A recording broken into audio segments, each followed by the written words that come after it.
Hey, welcome, all my right thinkers. Thanks for tuning in to check out your boy, Big Funk, thinking right out here in the lab.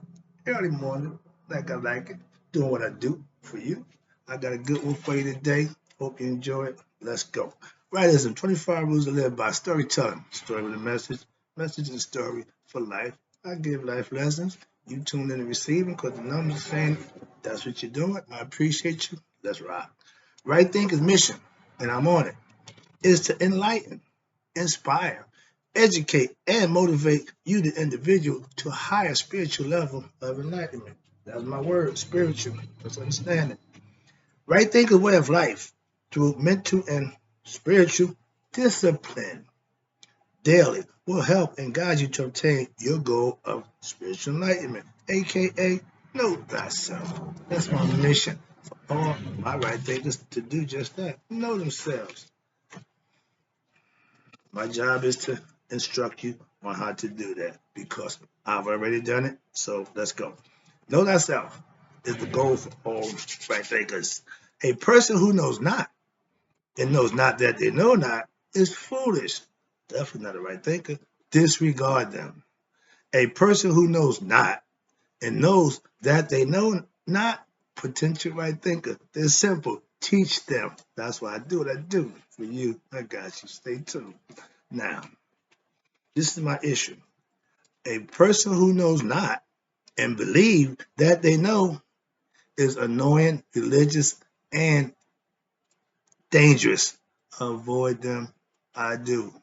And I can. If not, I deal with them. A person who knows and knows not that they know is asleep. I can awaken them with knowledge of self. I'm the spiritual alarm clock. My job is to wake you up with knowledge, not belief. Excuse me. Spiritual truths. A person who knows and knows that they know is wise. Follow them. All these persons they reside in you, right? Think of know thyself. And to my yacht be true. Today, I'm gonna give you believers a break, but I'm gonna give you a lesson. Hopefully you can understand, you get a better understanding about knowledge and spirituality. Right thinkers, let's talk about spiritual transformation. That's becoming conscious. That's becoming knowledge, having knowledge of self. But you can learn that through mythology, storytelling, different language speaking to you so that you can understand how to be and how to do the instructions that we're going to set forth philosophically. And that equals enlightenment. My goal is to enlighten you because I'm going to give you something that you didn't have before you tuned into this show. That I guarantee. Okay, so let's move on. Spiritual transformation comes when you obtain spiritual truths, aka spiritual knowledge, and that will change your life.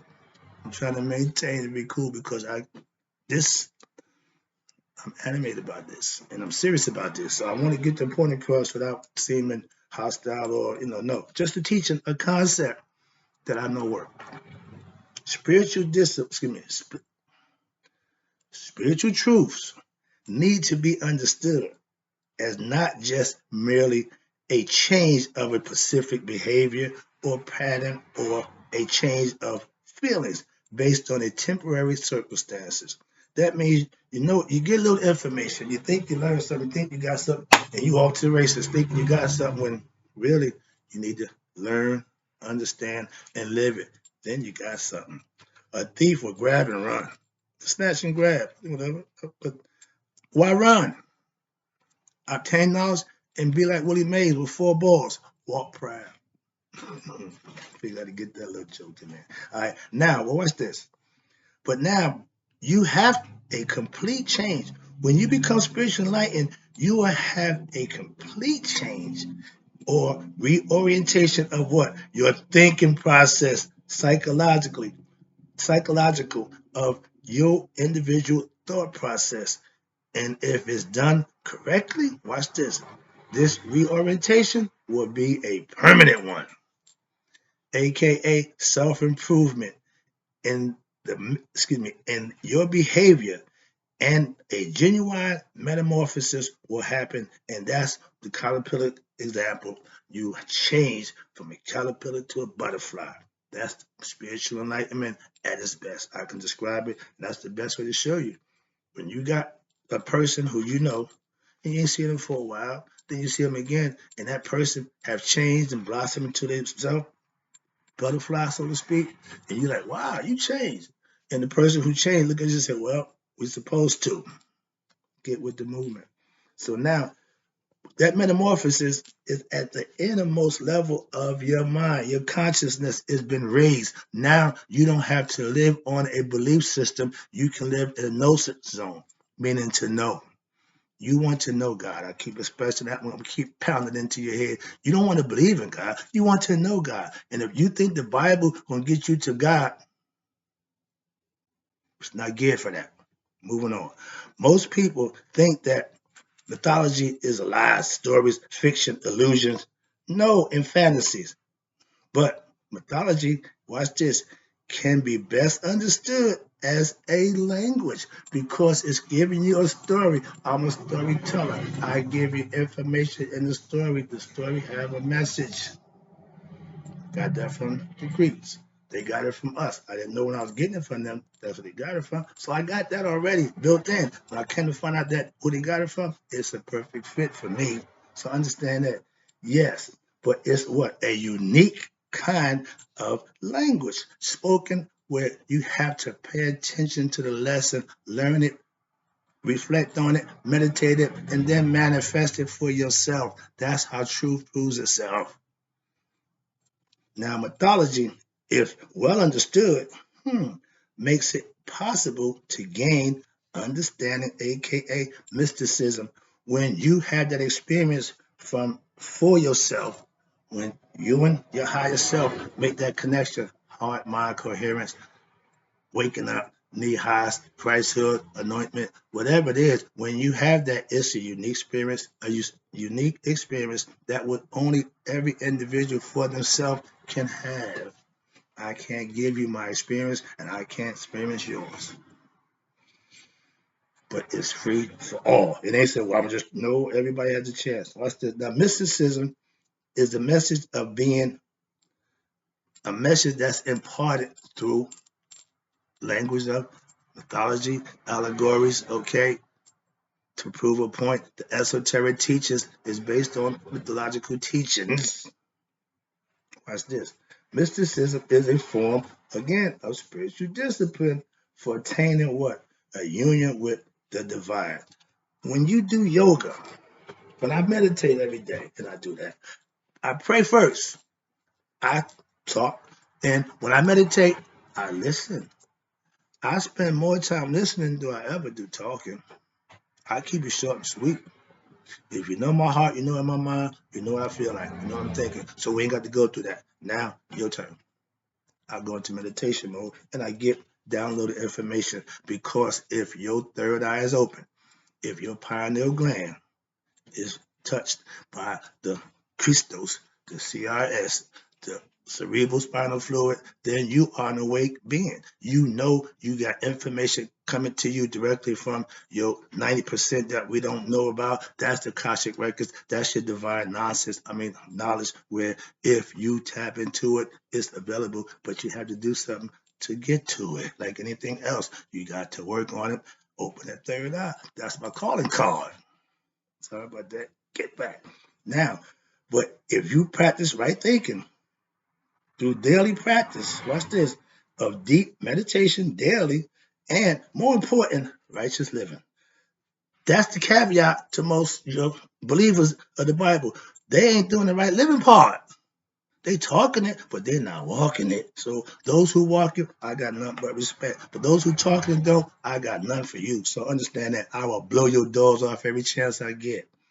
Spiritual discipline keeps me from, but I'm trying to stop myself from now freaking out. But it's a yoga concept, and spiritual discipline and yoga are synonymous. Why? Because they both are processing which helps you achieve what? Spiritual liberation, aka freedom from a belief system that has you locked in believing something that's not true. You can't be free if you believe in a lie. Right? Then philosophy frees you from that. Watch this, it frees you from the lies, it frees you from the suffering and the pain that's caused by your spiritual ignorance and belief in something that don't serve you. All it does is you suffer. Like Stevie said, when you believe in superstitions, it's believing in things that you don't know, but you don't understand and don't know, you're going to suffer. Why? That's not the way. Knowledge is the way. Belief ain't the way. Ignorance of self and psychology of the mythical psychological concepts that's set forth for those who want to become spiritually enlightened, aka raise their consciousness with knowledge. Okay, some people just want to follow and believe. Yeah, I'm going with that. Yeah, go for it. And again, in the words of my man Gino, that's where you're going to hell. Okay, first, psychology has been defined. Listen to this as a study of the thoughts and the processes of the characteristics of the individual. We all have a conscious mind, but we all use it different. But the idea is to use it to your benefit. Some of us use it to our destruction. Been there, understand that. But the point is, of every individual or group, right? Society, your mind, your psychic, your ethos, your mentality, all this points, okay? All this point, we will on this point, at this point, we will focus on what? The right thinking philosophy as what? A psychological discipline that understand to offer you knowledge of self. Again, the idea of my right thinking follows is to know yourself. I'm giving you philosophical concepts, I'm giving you psychological concepts, mythological concepts, whatever it takes to teach you to comprehend the concept that will work for you. That's what I'm trying to do any way I can. Like I like to say, but any means necessary. I'm trying to get it done. Moving on. Where we at? Okay, therefore, the enlightenment, here you go. Now, okay, excuse me. After that, the source of a higher spiritual development and the transformation, the mystical, psychological, and reality does not relate only to the mind, but to the whole body, mind, body, and soul. Understand that. Watch this. Therefore, the enlightenment, here you go, discipline of the mystical psychology must be expanded to what include physical, to the body, as well as the spiritual, which is the essence dimensions. Likewise, the spiritual teachings that I teach must be related as a discipline daily, which involves not only involves the soul of the individual, but the mind and body as well. So in other words, the entire human being need to be serviced. You can pray, you can meditate, and you can work out. With those three things, your body will get what it needs, your spirit will be lifted, and you will always have a connection to your higher self. I don't walk around, praise the Lord, thank the Lord. No, I walk around God conscious. So I walk by faith, not by sight. But I'm always conscious of my higher self who's watching me all the time. Let me wrap this up. I appreciate you tuning in. Let me get this thing out the way. I don't want to take up a lot of time. I want to get the message across. Last one. Enlightenment is the term used to describe the highest level of spiritual awakening. When you are enlightened, when you are reached the Neha state, you become Christ-like, Horace Hood. That's the highest level of human spirituality, and that's what we need more of. Hope y'all like this lesson. I appreciate you. I'll be back. I got more. Start working on you.